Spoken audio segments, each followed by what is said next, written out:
দেখুন, ইন্ডি জোটের কাজই হচ্ছে মানুষকে বিভ্রান্ত করা এবং বিভ্রান্তির সুযোগ নিয়ে কোনো কিছু আদায় করা যায় কিনা, কারণ এরা নিশ্চিতভাবে জানে এদের পরিণতি কি হচ্ছে। তো কাজেই আমরা সেটা দেখেছি বিভিন্ন জায়গায়। ইন্ডি জোটের যারা নেতৃত্ব রয়েছেন তারা এরকম দাবি করছেন। দাবি যে করছেন তারা কোনো কিছু জানেন না, বিষয়টা কিন্তু এরকম মোটেও না। তারা জেনে শুনেই মানুষকে বিভ্রান্ত করার জন্য, ত্রিপুরাকে বদনাম করার জন্য, ত্রিপুরায় যে একটা গণতান্ত্রিক সুষ্ঠু বাতাবরণ তৈরি হয়েছে, যেখানে মানুষ প্রাণ খুলে ভোট দিচ্ছেন, ভায়োলেন্স ফ্রি ইলেকশন ত্রিপুরা রাজ্যে হচ্ছে, সেই জায়গাটাকে আঘাত করে ত্রিপুরাকে বদনাম করার জন্য একটা চক্রান্ত ওনারা আবার নতুন করে শুরু করেছেন। কাজেই ওনারা জানেন যে যেই বিষয়গুলি আমাদের কাছে ইলেকশন কমিশন থেকে আমাদের কাছে যে বিষয়গুলি আমরা হাতে পেয়েছি, যেমন আমি উদাহরণ হিসেবে বলি, 10 মজলিশপুরের 44 নম্বর পার্টে সেখানে কি হয়েছে, 545 জন ভোটার আছেন, 498 জন ভোটাধিকার প্রয়োগ করেছেন। তো হিসেব মতন 91.37% ভোট কাস্টিং হয়েছে। এটা হচ্ছে সাধারণ কাস্টিং। কিন্তু তার সঙ্গে সেই পার্টে যুক্ত হয়েছে 68 নাম্বারস অফ ইডিসি। এবার ইডিসিটা কি, যারা ইলেকশন ডিউটিতে পড়েন তাদের মধ্যে যারা পোলিং স্টাফ, তাদের জন্য পোস্টাল ব্যালট ইউজ হয়। পোস্টাল ব্যালটের জন্য নির্ধারিত দিনে তারা ভোটাধিকার প্রয়োগ করেন, পোস্টাল ব্যালটে ব্যালট বাক্সে তারা সেই ভোট প্রয়োগ করেন। কিন্তু তার বাইরেও একটা সেগমেন্ট থেকে যায়, ইলেকশনের কোনো কোনো কাজে যুক্ত রয়েছেন, চালক, গাড়ি চালক থেকে শুরু করে অন্যান্য কেউ কেউ রয়েছেন এর মধ্যে পড়েন, যারা ওই পোস্টাল ব্যালট দিতে পারছেন না, তাদের জন্য ইলেকশন কমিশন থেকে ইলেকশন ডিউটি সার্টিফিকেট ইস্যু করা হয়। এই সার্টিফিকেট মূলে ওনারা ওই নির্বাচন কেন্দ্রের যেই পোলিং স্টেশনেই ওনারা ডিউটিতে পড়বেন, সেই পোলিং স্টেশনে ওনারা ভোটাধিকার প্রয়োগ করতে পারবেন।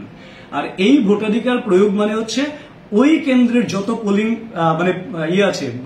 সংখ্যা আছে, যে ভোটার্স, এই ভোটারের সংখ্যার অধিকন্ত কিন্তু এই সংখ্যাটা বেরিয়ে আসবে। তো এখানে কি হয়েছে, 545-এর মধ্যে 498 জন ভোট দিয়েছেন, 91.37% নর্মাল কাস্টিং।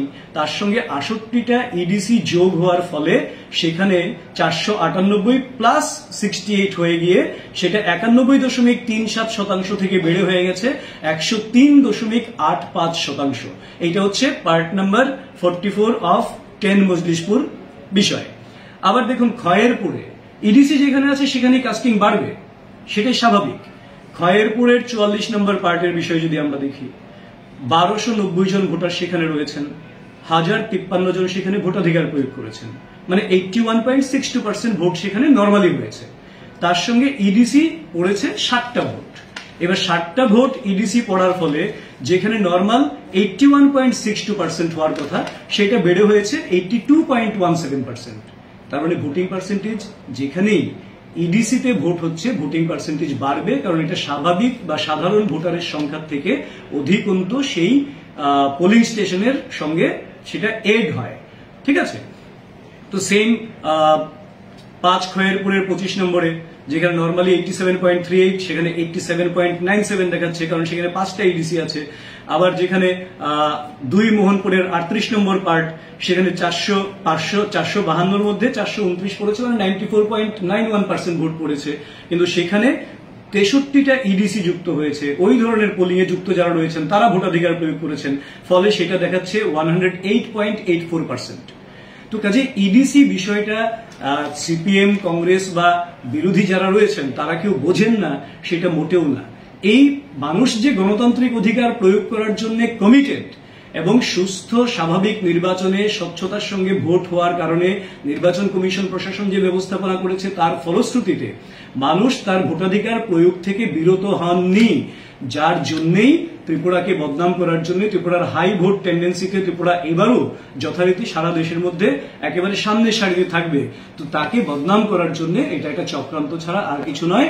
আমরা আশা করি যারা গণতন্ত্র প্রিয় মানুষ, যারা সচেতন মানুষ, তারা এর বিরুদ্ধে মুখর হবেন এবং প্রকৃত গণতন্ত্র প্রতিষ্ঠার জন্য নির্বাচন কমিশন এবং প্রশাসন যা করছে তার সঙ্গে সহমত পোষণ করে জনভিত্তি তারা তৈরি করবেন।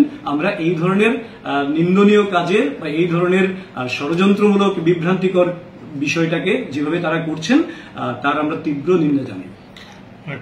দেখুন, এটা দলের শীর্ষ নেতৃত্বের কাছে এই বিষয়টা গোচরে এসছে সম্পূর্ণভাবে। এটা সম্পূর্ণ বিচার বিশ্লেষণ চলছে এই বিষয়টা নিয়ে। তবে দুটো বিষয় দলীয় অবস্থান থেকে আমি স্পষ্ট করতে চাই। এক, তিনি ভারতীয় জনতা পার্টির মতন দলের সহসভাপতির দায়িত্বপ্রাপ্ত জায়গায় থেকে এই ধরনের মন্তব্য কোনোভাবেই করতে পারেন না।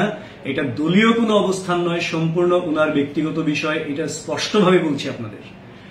দ্বিতীয়, স্পষ্টভাবে বলছি, দলের শীর্ষ নেতৃত্ব বিষয়টাকে অত্যন্ত গুরুত্ব সহকারে বিবেচনা করছে এবং সমস্ত বিচার বিশ্লেষণ করে, সমস্ত বিষয় তদন্ত করে ওনার কারণ দর্শানোর নোটিশ ওনাকে দেয়া হবে এবং ওনাকে কারণ দর্শাতে হবে এবং তার পরবর্তী সময়ে দল যা যা ব্যবস্থা নেয়ার সমস্ত ব্যবস্থা গ্রহণ করবে। এখানে কোন রকম কার্পণ্য হবে না, সেটা নিশ্চিতভাবে বলছি।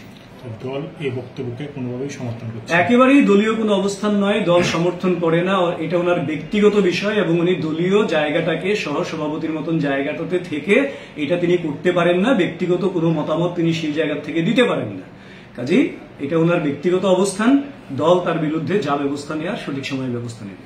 কোন ধরনের শাস্তিমূলক ব্যবস্থাপনা? আমি তো বললাম সমস্ত বিষয়ে বিচার বিশ্লেষণ চলছে এবং দল খুব সিরিয়াসলি বিষয়টাকে নিয়েছে এবং সমস্ত বিচার বিশ্লেষণের পর শোকজ নোটিশ ইস্যু হবে, সেটা আমি একদম স্পষ্টভাবেই বলছি। দলীয় অবস্থান একটা বিষয় তো স্পষ্টই করলাম, তো বাকিটা খুব শিগগিরই আপনারা জানবেন।